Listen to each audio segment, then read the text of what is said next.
Comics coming at you from Virginia. So I am Krista, and this is my co-host. I'm Liz.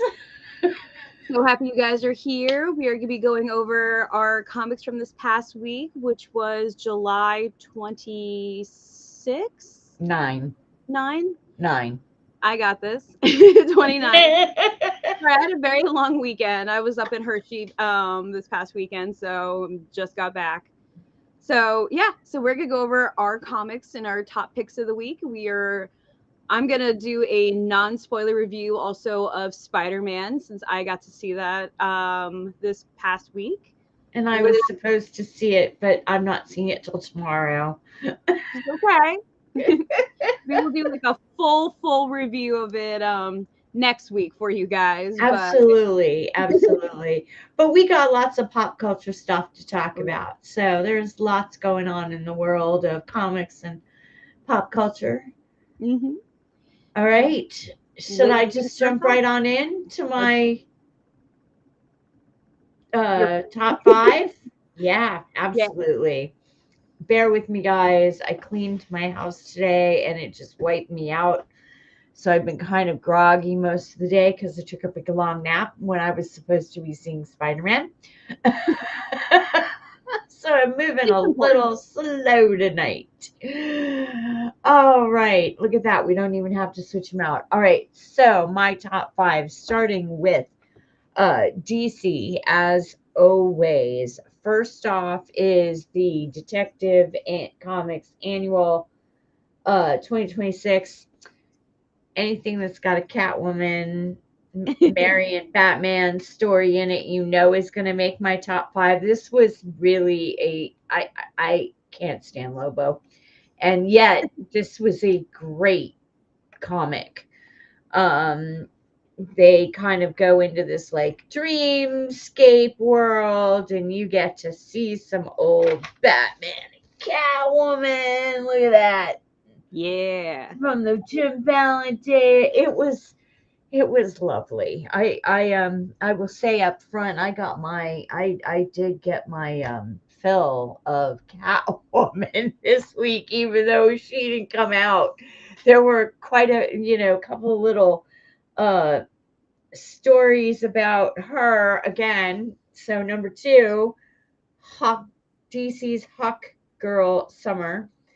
And apparently, when I did my comic, just these are what I got for the week. Somebody Mm-hmm. thought I said hot girl.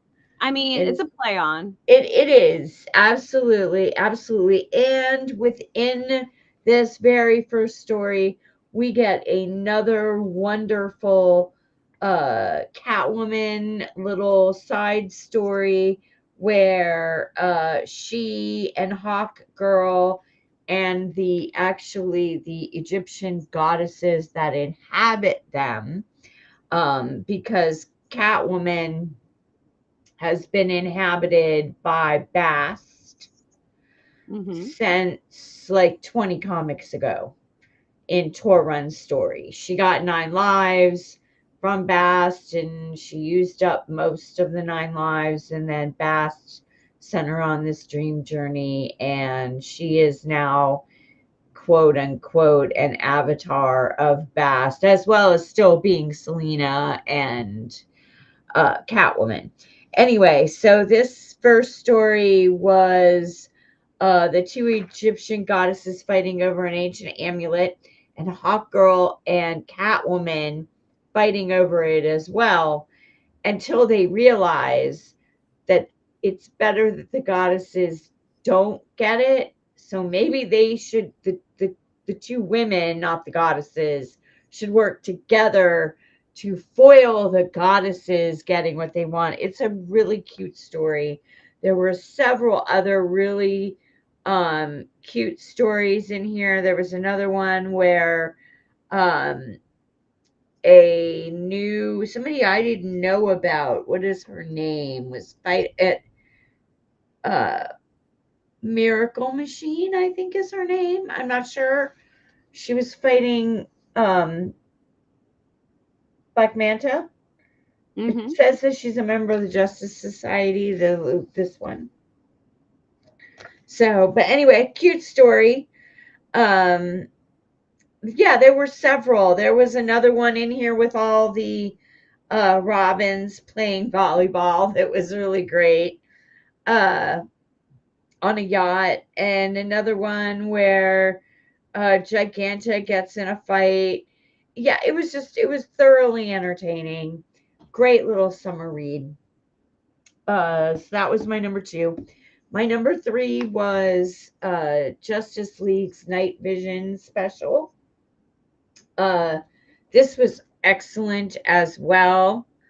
Um, Lex Luthor and Batman are forced to work together. They're chasing down um, this guy that was appeared in both their. They didn't have a vision when everybody else had a vision in DCKO, and yet then in the last Justice League issue, they had a joint vision, had the same vision. So now they go out off investigating why they had the vision and figuring out what's going on. It was really good, wonderful tie into the overall uh, story. Um, really thoroughly enjoyed it. So if you're following everything that's going on in the DC universe through because of the results of KO, that's actually it's a must read. Number four, going into Marvel, uh, Queen in Black, Yes. Defenders of Light and Dark, and of course this it's got Cloak and Dagger in it. So the Avengers and X-Men and everybody else are deciding that they've got to go and defeat Hela and Null. Null is now the god of light. Hela is the queen of darkness, which we will get to in further detail when Krista does her comics. And so they decide to put together Tony and some guy, I'm not sure who he is. He's a big bad. Oh, Cable. Tony and Cable. Nathan Summers. He's the son of Scott and Madeline Pryor, correct? Yes. Yes. Okay. So they get together and decide that they need to form two teams. One to go fight Hela for darkness, or actually one of darkness to go fight Null, who's the light god, and one of light to go fight Hela, the queen of dark. And so this is one of the first times that they split Cloak and Dagger up. And the Team Dark is Iron Man, Agent Anti-Venom, Cable, Darkstar, and Cloak.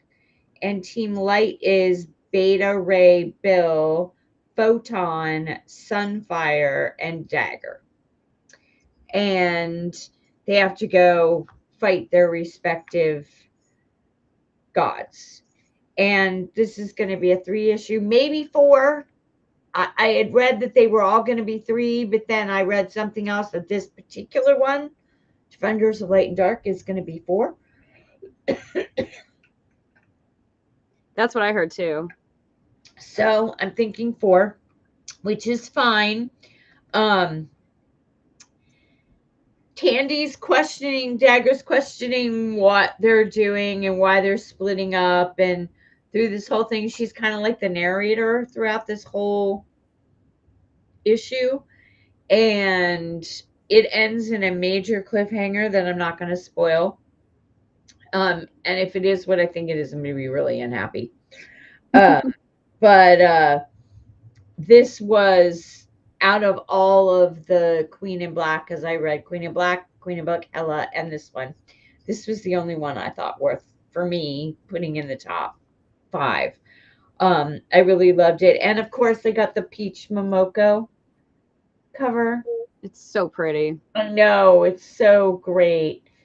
And I love that they included the moon on her eye, because sometimes they don't include that. And it should be there because it's part of her costume.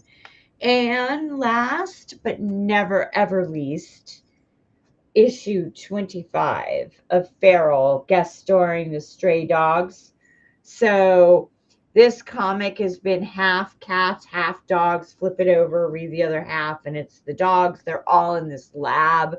They've been in the lab for several issues now, since the end of the Pet City arc. Well, chaos ensues. They all end up in the same room. They're trying to free Moosh, the dog, the Doberman that has been running with the cats for a while. And all of a sudden, one cat, because the cat that had been buddy with Moosh died during the Pet City arc. And so one of the other cats didn't want to leave, had bonded with Moosh now and didn't want to leave him. And he was strapped to a table. So they're scratching at the things to get him out. And all these dogs show up and they're yelling at each other, but not understanding each other. Of course, bark, bark, bark, bark, bark, meow, meow, meow, meow, meow, right? Of course, in the thing, you get actual words. But they're saying to each other they're not understanding. And all of a sudden, Moosh jumps up off the table as he gets free. Stop! It's this great, like, he's just like, wait, no. Everything is going to be fine. And he starts talking to the dogs and he's talking to the cats, and they start to escape and they run into the bad infected cats. The place is on fire. We don't know what's going to happen. Some have been rescued, some haven't been rescued yet. It's a big deal. 2 cats are unknown. Their whereabouts and whether did they get out or not is unknown. It was very heart pounding for those of us that have been reading and invested in these cats and dogs for so long. I love that they brought in the stray dogs. I love that they're converging the 2 stories now, because it just kind of all it's all started with Stray Dogs back in 2021, a while ago. And it's really nice to see it come full circle. Same dogs, we're still with our cats. We still know what's going to happen to the kittens. So yeah, loving it. Trish Forstner's art, A1. So that's it for me.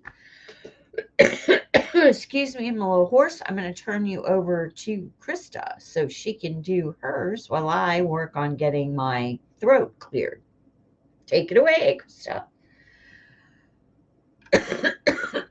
Oh boy. Or not. Looks like we lost her, folks. All those technical difficulties. She should be back any moment. Anyway, if you're not reading Feral by Image, I really suggest that you do so. There she is. I knew she'd be back quick. There she is. You back with us, honey? Let's see here. No, we can't see you.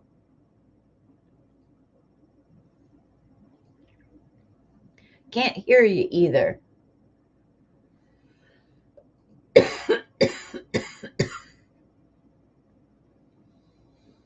see here.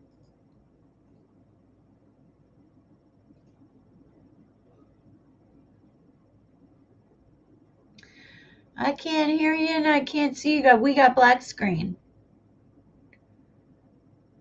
There she goes. There she is. There we go. There we go. I don't know if you guys could hear me, but it's storming really bad out here. So, yeah, it's storming so here I may too. be in and out. Yeah. And folks, if we get disconnected, we apologize. We both kind of live in the boonies. And it is storming bad. I'm surprised my dog is as calm as he is in the dog bed. So yes, so bear with us both. We're having technical issues. So anyway, Krista, you're up. Take it away. All right. Again, I apologize for that, guys. Okay, so let's go ahead and start with. I'll also start with DC. Now, I don't have my physical comics with me, right now, but I do have images to show you guys. So I'm going to start with DC. And I did Batman Superman World's Finest, the annual. Did you read this, Liz? I read the one that particular, the tiny little story that they had in the free comic book day Mm-hmm. with these two. So I guess that was a preview, right? Yeah. So I've only read that, but it looked really good. It was so fun. I love it. Literally says "Take your dad to work day." Yeah, Because it's Alfred and it was Alfred Jonathan Kent, right? and Papa Kent. So Yep. they're having like just kind of like a night out where it's just like the two of them hanging out, and then Bruce and Clark get kind of tied up together. So the two dads, the two father figures, have to go and help their kids out. And it was such a fun ride. It was a really good one. The annuals from DC this week were really, really good. They have been. They've been really, really, really good. I was between that one and the Detective Comics one, like you picked, but I was like, nah, the Alfred is one of my all-time favorite comic book characters. So just like him with Papa Kent. Papa Kent also doesn't get a lot of love. So the two of them going on like a buddy adventure was so fun. Absolutely. So I really enjoyed that one. Question for you: if Alfred's one of your favorites, so what do you think of him being a ghost and his granddaughter coming and being the new butler or major domo? Being like a Pennyworth, like someone from Alfred's world in there. So I do like that.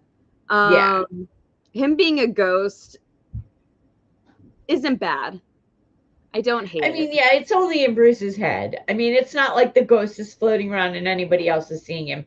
But I do kind of like how Bruce is kind of like those things that he would have gone to Alfred with. He's still having the conversation with the man.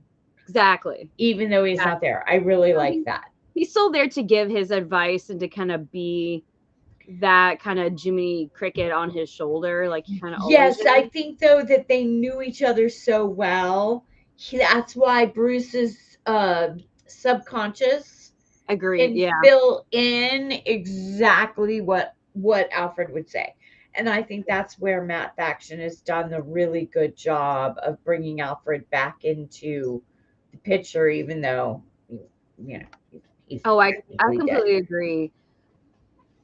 There's always like every character always has like that one person in their life that they would not be their destiny without. And I truly, truly do not believe that there could be a Batman without an Alfred. Yeah.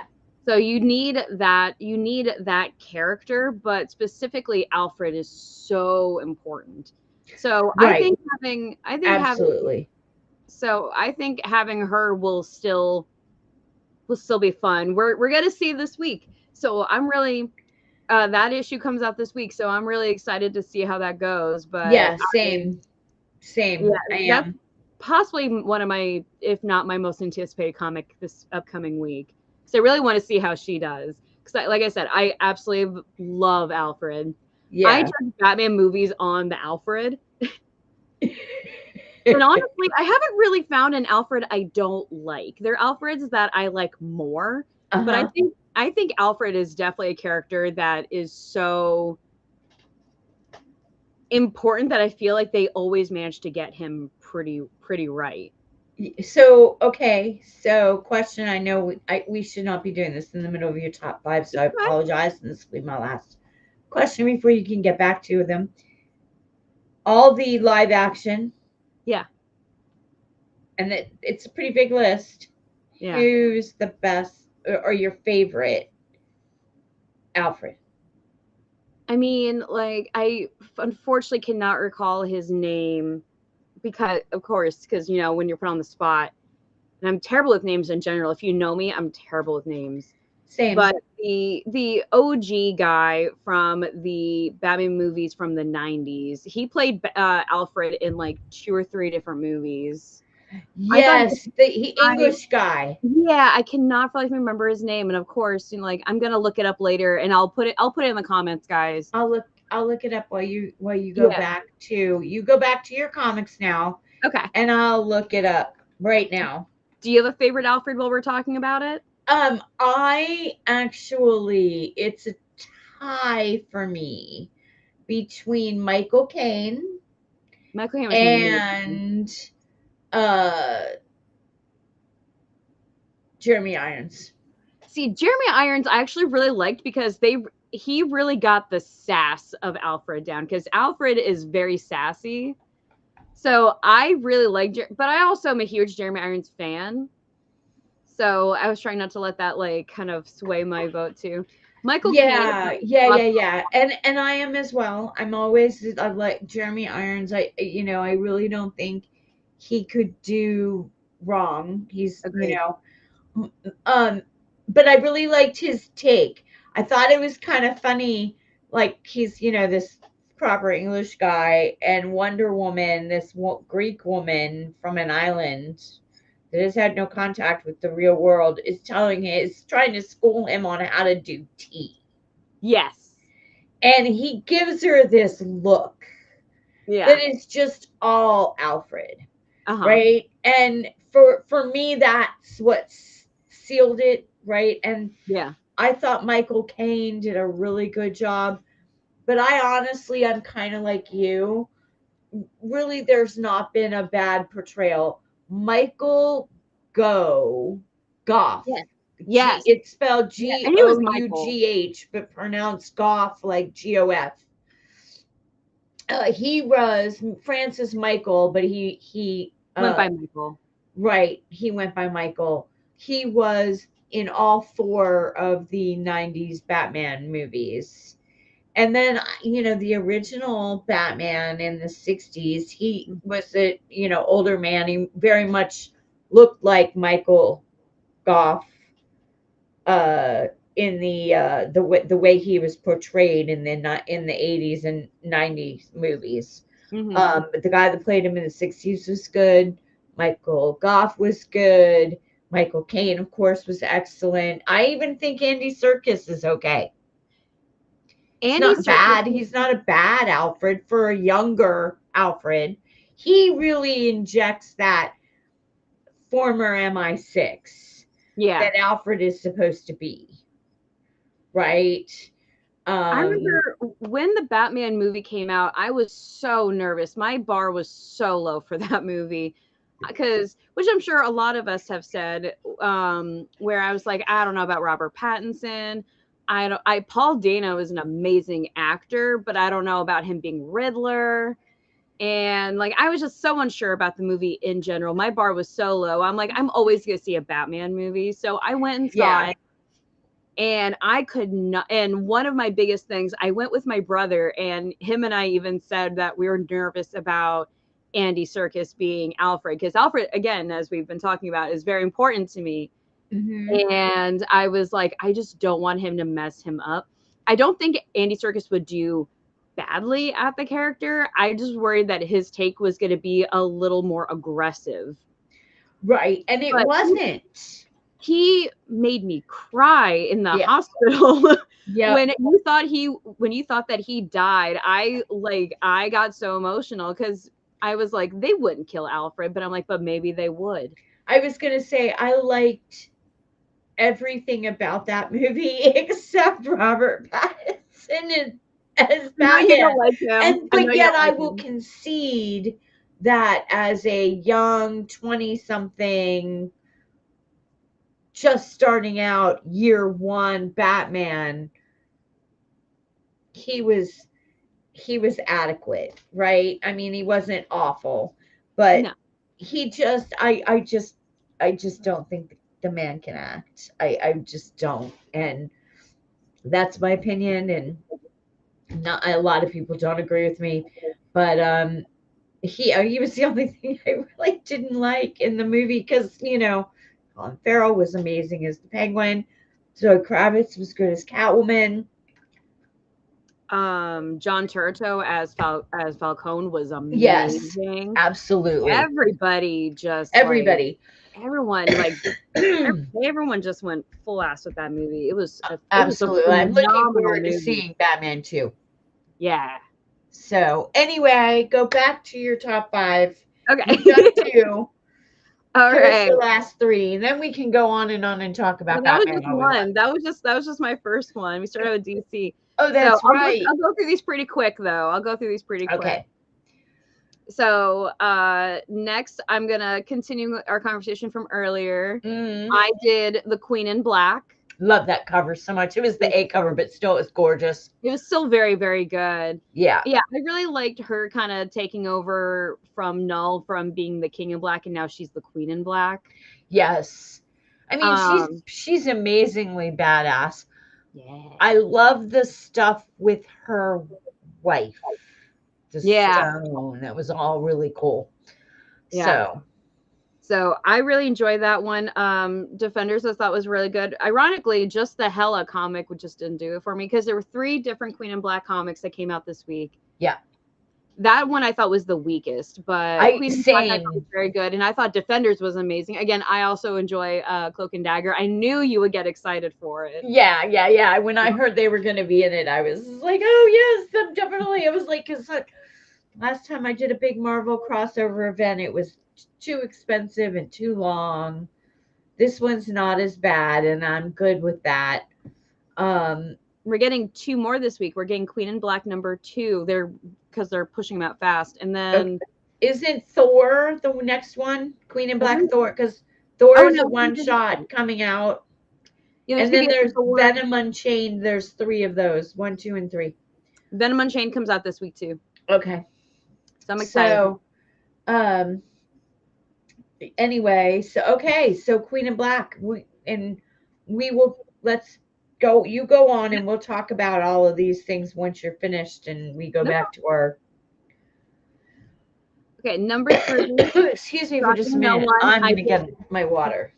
Go for it. Of course, I did Doom Quest. I love this comic so much. Of course, I love the take on crossing the Delaware. It's so funny. It's so good. I love that we're just seeing him jump through time into different, and now he's in George Washington for the Revolution. Yeah. I'm like, it's such crack. It's so ridiculous, but it's actually written very, very well. So I know I'm biased, but I'm also like, it's actually really fun. I'm really enjoying this comic. Well, that's why we're reading them, to enjoy them. Exactly. And here, I'll even show you guys. So this was my top pick of the week in the store. And as you guys know, we like to reenact our comic covers in the shop every Wednesday. So this was me reenacting. This is also, everybody, our logo for tonight's show. That's amazing. It was so fun. Yeah, it's so good. I had to. So good. So that was that one, and then my last 2 are indies. I chose The Horror of Godzilla. That is creepy. Yeah, it's from in a good way. Yeah, it's from the Kaisei era. Yeah. So it's showing Godzilla from the original Godzilla, where he's actually the villain. He's actually a monster. He's supposed to, be a take on nuclear war. That's right. The origin words, and this is kind of that perspective of him being a villain. So gotcha. It's really fun. I'm a huge Godzilla fan, so I enjoyed it. So I was like, I have to put that in my top pick just because I loved it so much. And that was also Rob's top pick. Nice. This is him doing he's got a nice cover too. Yeah. Yeah, that's a great. I love how he's looking over his glasses. That's amazing. Oh yeah. No, he goes full in with it. Oh yeah. And then my final pick was the final issue. Oh my God, that cover is just oh my God. And all of the wolf heads that are microphones. Yep. Did it end well? It ended interesting. I like the ending just for the ending ended how it should, which was very much like a take on the whole comic is a take on celebrity. Right. It's a body horror. The whole like, oh, this celebrity that I idolize and I'm crazy about isn't living their life how they should, so I'm gonna do it because I know better than they do. Yeah. And it was a very interesting It's kind of like an All About Eve, but only Yeah. really, really, really creepily body horror. Yes. Instead of just this actor, younger actress taking over for an older actress. Exactly. But to me, the themes were very much similar. They were. And definitely so. That's a very good point. So, but yeah, I really like the ending was exactly what it should have been. Okay. It was very good. Okay. So, yeah, I really enjoyed that story. I would say that about Jessica Jones Alias, which did not make my top 5, but was one of the comics that I got this week. It was also its 5th and final issue, and it ended exactly how it should have. Oh, perfect. And they said that Luke and Jessica will be back in some Avengers stuff. So there you go. Interesting. So we talked about what we think about Alfred. DC has not cast its Batman yet. Well, it may have, because James Gunn made that big deal about how he wanted everything interconnected, and whoever did the voices in his animated were going to be the actors that played them in the live action. Now, that is not the case yet with Harley Quinn, because Kaylee Coco, who does the voice for her in the cartoon, has definitively said she is not playing the live action Harley Quinn. I do not want her as Harley. And got the voice down, but I do not want Margot Robbie. She's my Harley. She's Harley. She's my Harley. And I think that they should keep her, right? If they're going to keep the kid from Cobra Kai that played Blue Beetle, they're keeping him. There's no reason not to keep her. I agree. Right? Because she is so identifiable as the character now. Unless they're going to go in a completely new direction and give us somebody new. So they cast Anson Mount, the guy who plays Captain Pike on Star Trek Strange New Worlds, as the voice of Batman for the Brave and the Bold, the cartoon. Right. That they're doing. But he can't physically play Batman. I just cannot, unless they're going again, because he's my age. Right? So he's in his late 40s, early 50s, thereabouts, right? I think I'm a little older than he is, but either way,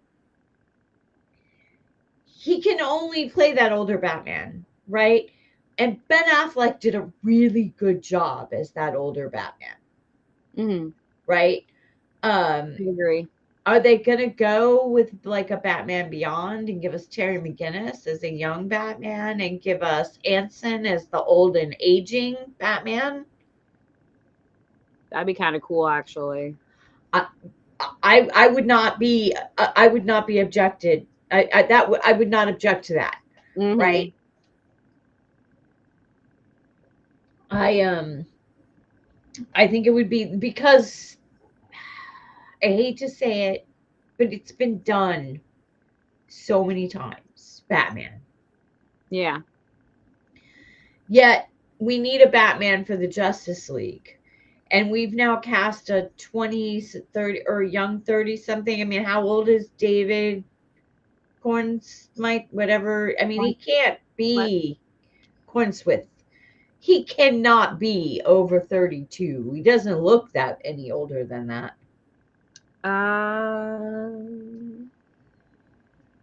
I'm gonna look it up while we're But talking. you know, Nathan Fillion, again, my age.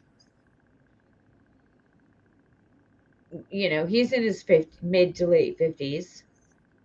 And they cast him as Guy Gardner, but Guy Gardner was always the older of the Green Lanterns. David Cornsweet is 33. 33. Okay. Man, he's younger than I am. So he's the same age as my son. That got the gal that they got to play Hawk Girl doesn't look out of her 20s. No, she's in early 20s. Mr. Terrific doesn't look much older than mid to late 20s, early 30s. Mm-hmm. They're all very young. So you want to make it, you know, everybody's clamoring for a Justice League. You're not going to want to throw a 60-year-old in there. Yeah. Not for Batman. Well, right? What do you think about is it Alan Richardson that everyone wants? Oh, the guy from Reacher? Yeah, everyone wants him to be like absolute Batman. What do you think about him playing? He's big enough to be absolute Batman. He's big totally enough. big enough to be absolute Batman. But I don't know if I want a live action absolute Batman. Absolute Batman is extreme, and I don't know. It will play very well to animation. Yes. I don't know how well it will translate into live action unless they do something like they did with Frank Miller's Sin City, where they combine live action and animation. CGI. That would be interesting. Right? Because think about it. Batman is almost ultra big. Now, Alan Richardson is huge. I mean, he's got that, oh, I'm huge up here and thin waist, and you know, he's too blonde. So you're gonna have to dye his hair. Well, they would have to do Batman that. ain't blonde. Please don't make Batman blonde. He does kind of look the part for absolute Batman. I do not see him as Bruce Wayne at all. Mm-hmm. And that's where I think is the hard part of casting Batman. It's really easy to cast the cow, right? Yeah. They just have to have a certain physique. But to cast Bruce Wayne, it's a different template, right? Agreed. And the two have to blend. There has to be an overlap, right? Mm-hmm. But I mean, I don't know. That's how, like, that to me, that's how I categorized all the 90s movies. Like, Michael Keaton was a great both Batman and Bruce Wayne. Yeah. Val Kilmer was a fabulous Bruce Wayne, terrible Batman. Same with George Clooney. Wonderful Bruce Wayne. The epitome of Bruce Wayne. Playboy, rich, carefree, right? I mean, he really embodied that, right? But he was an awful Batman. Mm-hmm. Awful. Val Kilmer wasn't awful. Val Kilmer's lips just threw you off because it was like these women's lips in this masculine cowl, right? Because he had those perfect butterfly, you know, the type of lips every girl in the 40s wanted that put on with lipstick, right? Yep. And it just looked odd, right? So Christian Bale, again, like Michael Keaton, really pulled off both, except the voice. I hated the way he went all gravelly when he was Batman. A lot of people did. So I thought that was overdone. However, you know, you want to disguise your voice. That's one of my complaints about comics in general. Like, they expect us to be stupid. That a pair of glasses is gonna disguise their face. That Wonder Woman can just, and nobody knows who she is. Well, that's been a discussion, you know, obviously for a long time about like how do you how do you not know that Clark is Superman? Right. I think it actually speaks more about us than about him or the magic of glasses. I think it's more we see this nerd in glasses and can't imagine that person being Superman. Maybe So in I the don't see it as 30s. like I don't see it as much as like the glasses, like you just can't tell, Yeah. as much as just like society just deems a nerd in glasses not being a hero. Not being a So hero. that's kind of how I take it. That's kind of how Yes. I've always seen it. It's not like the glasses are magic as much as just like it's the social Right. way that we all kind of see that. So Absolutely. you could But look then Clark you get dead in the down to face the every day. voices, right? Like, and that was like one of my biggest complaints about Batman and Catwoman. Like, all of these, they dated as Bruce and Selena. Mm-hmm. They have no clue on the rooftop, but yet their voices are identical. I know John's voice anywhere. Well, I think, yeah. I think Bruce is a little too, when he's in his Batman mode, he's a little too focused, and I don't think he's thinking about Bruce Wayne's day. Yes. So I don't think he's thinking about like, oh, this is the same hot chick that like Bruce was totally trying and failing to flirt with earlier.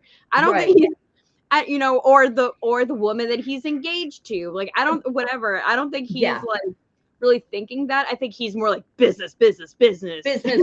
Yeah. Fight crime.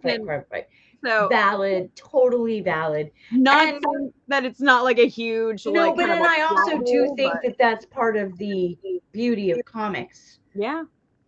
The suspension of that disbelief, right? Let go of that rational mind and just believe that all of these things can happen, that mutants exist, metahumans exist, and I'm okay with that. But sometimes I do kind of chuckle to myself when you get to the live action, you know, like I grew up on Wonder Woman. Yeah. Right. And I always thought it was just absolutely ridiculous that nobody could figure out that Diana Prince was Wonder Woman. Like, because she dresses conservatively and puts her hair up in a bun. Yeah. She spins around and she's in a hot, sexy outfit and her hair's all down, and you can't tell the difference between these two women. Well, it's like I was rewatching the Spider-Man movies this weekend, and the Tom Holland Spider-Man movies this weekend, and it was the second one where they travel Europe. Yeah. And they're in Italy, and there's like this, you know, like the monster, and he has to like leave the theater to go and like stop him with Mysterio. But he doesn't have an outfit. He doesn't think his outfit is with him. Like Aunt May did pack it, but he didn't realize that. Right. Literally in a shop with a bunch of like Italian like masks, and he just grabs one, throws it on. It's like a big jester mask with like, you know, like literally the things on, the bells on and stuff. In his street clothes with the same backpack and everything that everybody's seen him wear all day. So hair, everything. Like he is just Peter, just with a Harlequin mask, and he just starts swinging from rooftops and stuff. So that's kind of jumping into the thing, like just because this is covered, no idea the fact that you're wearing the shirt that we just saw, the shirt, jeans, backpack that we saw Peter with. Yeah, they expect us to suspend belief a little bit. But I mean, we're also supposed to believe that this kid, you know, was bitten by a radioactive spider. So, you know. Yeah, exactly.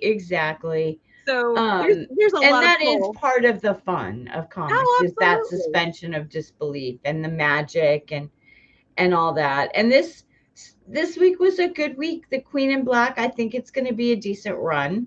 I think it's going to be fun. I do want to see, I can't wait to see Spider-Man. So let's move right into that. Okay. So tell us about it. I've heard it's fabulous, that it's the best out of all of them so far. So here's the thing. I enjoy Spider-Man. I grew up with Spider-Man. Spider-Man was not my favorite. I've always been a Batman and X-Men person, but I've but I grew up with Spider-Man. Mm-hmm. This was one of the best superhero movies, if not Spider-Man movies I have possibly seen. It was really, really well done. And try not to give spoilers. The first like 20 minutes of the movie Mm-hmm. felt like a Spider-Man video game in the best way. Oh, You cool. truly Okay. felt like you were with him the whole time. It sounds weird to say it was the most Spider-Man in a Spider-Man movie. Yeah, no, I heard that. Yeah, You no, I've know heard what I that. mean? Like he was very like there was a lot of Spider-Man in it because it wasn't focusing because no one remembers him. It's not focusing on Peter, or at least for the first kind of bit, you're Yeah, focusing purely on Spider-Man. So yeah. it was really, really fun. And there was a lot of they did a really good job of connecting it really well from the last Spider-Man movie. Mm-hmm. It was so much fun. Now, I went to the theater surrounded with people wearing Spider-Man shirts and Spider-Man hoodies and cosplay. There were little kids as like Spider-Gwen, and it was so cute. Yeah. I went to the theater wearing a Punisher shirt because Frank Castle is one of my boys. I Yeah. have always loved Frank Castle. Thomas Jane's like Punisher movie from forever ago was one of my favorite movies. Yeah, I yeah, yeah. always love Punisher. He was fantastic in this movie. He balanced him so well. They played off each other. He felt exactly how he did. Like sometimes you can like act as a character in one project and then it doesn't translate as well, or you feel like you kind of have to like blend. Mm-hmm. He straight up just felt like they just plucked him from like the Netflix. I heard that. But didn't he Perfect. successfully do that with, I mean, yes, he had his own show, but he didn't get his own show until after he had been in Daredevil when it Yeah, was still on Netflix. And he correct. was so good, they gave him his own show, He's right? Liz, he is so fantastic. He did so well. Him playing I off of Spider-Man was so well. that's really cool. I actually watched a video today about the all of the Punishers. Really? Yeah, I'm trying to find it right now. Uh let's see here. Why Hollywood could never get the Punisher right. Oh, interesting. Here, I'm going to share I don't want it to talk, but here I'm going to share the link in our chat. Copy. So you can go and anybody who's watching can go look. It was really, really, really, it broke down all four or five of the Punishers. Okay. So it's really excellent. And it is by Breakdowns and Blockbusters, which is just a pop culture kind of channel. But yeah, it was an excellent little, I think it was like 17 minutes long or something like that. So watch it when you have time. Okay. But yeah, it was definitely, save the link. It was here's the link here. Let's see here, show. And yeah, it was really good. Anyway, yeah, John Bernthal, I really think he and Tom Holland have really good chemistry. They had great chemistry in the Odyssey. So They're I'm apparently kind of looking forward to seeing that chemistry again, because I didn't know they were friends before they yeah. ever joined the MCU and encouraged each other to audition for these two roles as Punisher and Spider-Man. So they go back a ways. He's Yeah. also from DC, John Yeah. Bernthal, and I Bernthal. didn't know that either. So yeah, he's a local guy, I should say. And yeah, so He's actually gone to Commanders games. He's a huge Washington football team fan. He apparently has gone to games before. that's cool. Yeah, that's But really cool. yeah, I saw an interview with Tom Holland the other day where that apparently John Bernthal actually filmed his audition tape for Spider-Man, and he was just doing basic kind of readings for Spider-Man, like back in the day. Yeah. And John Bernthal was like, dude, you're auditioning for Spider-Man and you are, gymnastics and like ballerina, like stuff like that. He's like, Yeah. do some flips. So he's the one who encouraged him to actually show all of his moves, which is what got him the role. Yeah, and then was talking about how he was auditioning for Punisher. Apparently he filmed him doing Punisher. And I'm like, that's so cool. That is so cool. It's nice to see the interconnection. Yeah. So absolutely. So I already know the spoiler, even though I haven't seen the movie. And I'm not gonna spoil who she is, but is she good? Sadie Sink, is she good? She was very, very good. I have opinions on her character, which we will discuss next week. Yes. But she is a phenomenal actress. Oh, I loved her in Stranger Things. And the one where she played Brendan Fraser's daughter, the whale. The Whale, that's such a good movie. Oh my God. She left me in tears with her performance in that. I think she is going to be, she's already a big 24 actor. And she's already just like, I think she's gonna be like a big deal. Like I think she's gonna be the Gen Zs or is she Gen Z or is she Gen Alpha? Gen Z, I think. Anyway, she's gonna be their Meryl Streep you watch. Ooh. I definitely that generation's Meryl Streep. Yeah. Just because she's so good in everything she does. Everybody in this movie, though, I will say, like, really, really broad. Okay. Yeah. Movie. The actor who played Scorpion, I wish he was in more things because he was really amazing. Yeah. There were so many people in this movie. This movie was just really, really good. Like, I definitely want to see it again. I heard that there are more cameos than people think. There's a lot of Easter eggs. There's definitely a lot of Easter eggs. Yeah. So, but I'm looking forward to seeing Peter get back with MJ, which might not happen in the movie, but I just want this we don't know who you are. Like, I know in the trailer there's this scene where he's remembering doing that and this thing with Ned.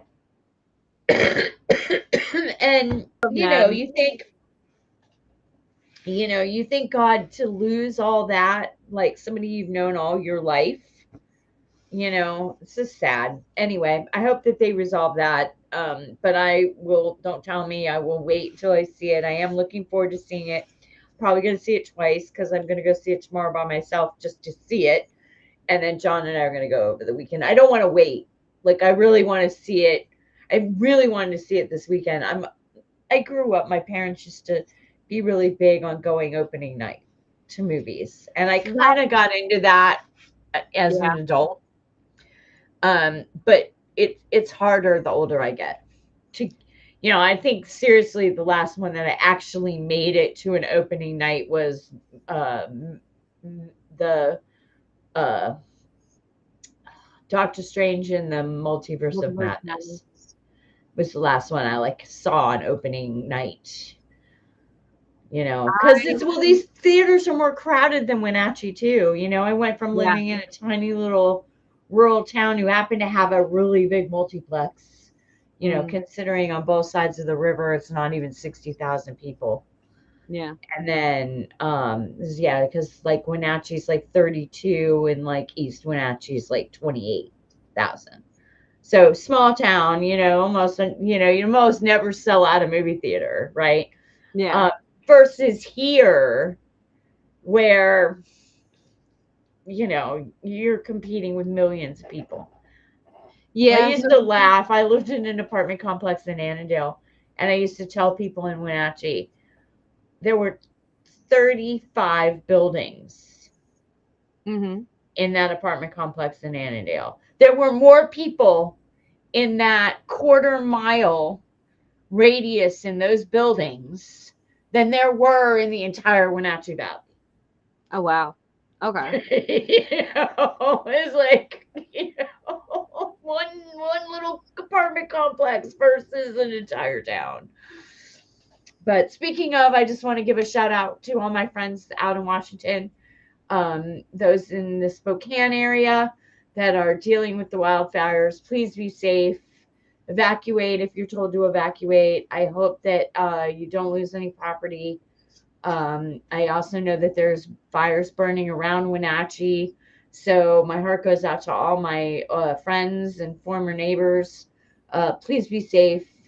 And I'm thinking of you and sending positive energy and rain, water energy. Let's get you guys some rain to help put those fires out. So, Yeah. Stay safe, guys. so I do have friends that might be watching from the Wenatchee area. But yeah, Washington is burning, Idaho's burning. It's bad out west. So I'm sorry for all my friends. I know that one of the yoga studio that I used to work for, they have studios in the Spokane area, and they had to close with no classes. Because of the fire. I mean, the studio itself's not in danger, but they've got teachers that are evacuated and all that. So yeah, heart goes out to all of you out there. Anything else that you want to talk about before we wrap up? I know it's a short night, but I don't know. Big week. Batman comes out this week. Batman comes out. Absolute Green Arrow too, right? No. What else is coming out this week? Oh my God, I had a list. There's a couple of things coming out this week that I know that I was pretty excited for, and definitely one of them we discussed earlier. That was the Batman. I know that. Yeah. The one with Verdi. Pennyworth. What a name. There is my list. Here it is. Yeah, we got Absolute Green Lantern, which I'm excited for. Yeah, Venom Unchained is gonna be good. Okay. Yep. Accessories. That's gonna be a new horror comic that I'm really excited for. Is that Ignition Press? No, that's gonna be from Rocket Ship Entertainment. Ooh, never heard of them. Okay. With Panic. Panic Comics is one of my favorite like horror comic companies. Yeah. And that's David Dasmachian and Leah Kilpatrick, and I love both of them. They're amazing writers. Okay. And it's a Frankenstein kind of horror comic, so you know I'm in because I love Frankenstein. Absolutely. Yeah, there is going to be a couple of new things coming. Ooh, White Sky. Are you still reading White Sky? Yes. So is this the last one? No, it's number 5, right? It's 5 out of 6, I think. Yes, right. There's 6 total. So this is the penultimate. It's one before the last. Yeah. Yeah. Correct. Okay.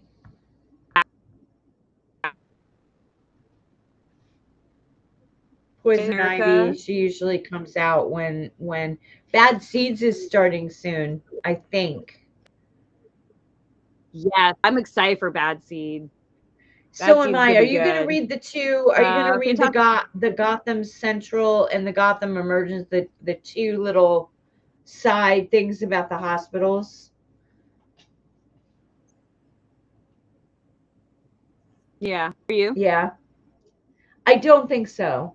Because I need to lower my amount. So, and a few things are ending, like Ordained is ending, Ripcord's going to end when it comes out.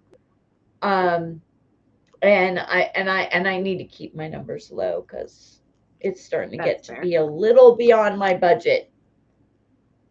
Yeah, that's part of why I don't have my physical comics with me this week because Yeah, I'm gonna have to start to be More much true. more selective about my variants.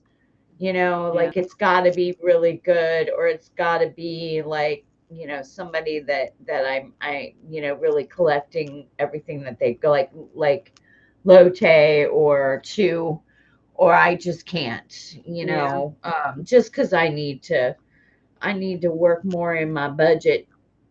But there's so many good things coming out. I'm looking forward to the next Nice House by the Sea, which I'm hoping will come out this month in August. I know that Buffy and Angel are both getting new series, and they're coming Those out are later. coming soon. Yeah, I'm totally looking forward to that. Um, and yeah, so I know there's a lot of things coming down the pike. There's another, like, I think there's a Halloween special, Beneath the Trees That Nobody Sees. It's gonna be coming out in October. There's advertisement for that. I'm excited. Yeah, the Phantom of the Opera is going to be coming out in its hardback version soon, I think. Universal Monsters is releasing. The next story is going to be The Bride of Frankenstein. Really? I think I'm going to go back to, like, I'm loving getting these single issues of the Wolf one, but I think I'm going to go back to just getting the books after this, you know, and wait for the 4 issues to come out and get the whole thing in one. I am going to let you know that The Bride is going to be written by Kelly Thompson. Oh, okay. So I might have to get those issues. You may need to get it. Yeah, I might have to get those issues. She's so good. She's so kicking it on Absolute Wonder Woman. Jeff is entertaining. Oh my gosh, she's just Kelly amazing. So, yeah, so lots coming down the pike. Anything else? Yay. Yeah. I working on a new cover for Dan. I'm going to be working on Deadpool. This is my mock-up. Not Deadpool, Deathstroke. Looking forward to it. I'm doing it in the blue and the oranges. This is, like I said, this is just the mock-up for colors. It looks good. And but yeah, so I finally got that finished with the shading and everything today. So this week I'll be working on actually getting and going from the mock-up to the cover itself. But I always do the mock-ups because if I don't like how something comes out, then I can just throw it away because it's just a photocopy. Yeah. Right. So, and if I don't, I don't like this color scheme, or I really cook something up, I can throw it away. But that way, I know what I'm using. Mm-hmm. Excuse me for the F-bomb, like everybody. I did not mean to drop the F-bomb. But yeah. So, but I've been watching a whole bunch of videos of colorists. Mm-hmm. And so I've been learning some techniques on making your shadowing, making everything looking more 3D, and blending and stuff like that. So I think each cover I do gets a little bit better than the last. So, but I got that one and another three after that. I have a Rogue and a Old Lady Harley. Ooh. And Firestorm and a Spider-Man. So 4 and a Spider-Man. Nice. So yeah, the Old Lady Harley is going to be a challenge because I've never done like wrinkles before. Ooh. Like getting old lady skin because she's in kind of a skimpy outfit. So I love that. Oh, I'm excited to see it. Stay hydrated, guys. Really? I've been drinking 2 of these a day. And I'm totally dehydrated all the time still. So it's something in the air. Everyone's been very, very dry lately. So yeah, I think it's so humid. Everything's sucking the moisture into the air. Don't get osteoporosis, folks, because the medication for that makes you very dehydrated constantly. They're like, drink water or you're going to go into liver failure. Lovely. Love that. Thanks. Yeah, thanks so much. But anyway, so I'm going to see Spider-Man tomorrow, so we will talk about it next week. Hopefully we'll get another guest on soon. I know that I know Sal wants to come on when I get my slabs along with Yeah. Kent. And I would love to have Dan on again. Mm-hmm. We haven't had Chris on yet. Not yet. And we have that surprise guest who still wants to work out their schedule and our schedule, which has been kind of iffy. Mm-hmm. But so, we got more down the pike for you guys. But I think I don't have anything else to add for the week. Do you? No, I think we hit it. Yeah, I think we're ready to wrap it up. Short and sweet Yeah. podcast this week. That's okay. We don't mind short and sweet, right? Did you share all the pictures of everybody's covers? Oh yeah, so I can show. We also I know you showed yours and this is yours and Rob's. This was Rob's, and then we also have. So this is this one's great. It really looks like that horse was gonna trample him. Yeah. I love that one. And then Vince always has some kind of wacky idea for his, and I love it so much. So this is what we. Yeah, this one was great. Really creepy, good. Yeah. Just wow. So many layers in that one. Yes, but it was really good. So good. You guys just get so creative on Wednesdays. We have so much fun. You can tell. You can tell. See, guys, this is why you should come to Comic Logic on Wednesday mornings. They open at 11 because we laugh and have a good time and listen to them, answer questions. And some of us sit on the couch and socialize. And it's a wonderful time on Wednesdays. So if you're in Loudoun County, Virginia, on Wednesdays, Comic Logic, Ashburn, right? Ashburn Shopping Center on Gloucester Parkway. Yeah. Yes, come see everybody. I'm there sometimes, not every Wednesday. Well, almost every Wednesday. Almost. Krista's always there unless she's sick and not working, and I don't think that's happened but once in all the time that I've known her. I'm pretty sure Rob is sometimes there. Yeah. John and Vince are always there. So yeah, come on down, say hi to everybody. Yeah. Give us a like, give us a follow, subscribe, check us out. Check out our Facebook, give us a like and a follow there. Until we reach 100 followers, we can't broadcast live on Facebook. Oh, we're getting there slowly but surely. So but yeah, we've got a show next week. It's going to be what? The 9th. August 9th. And we'll be back at our normal time, 7:30. Mm-hmm. So come see us again. Same siren time. Same siren channel. See you in the funny papers, folks. Good night. Bye, everybody.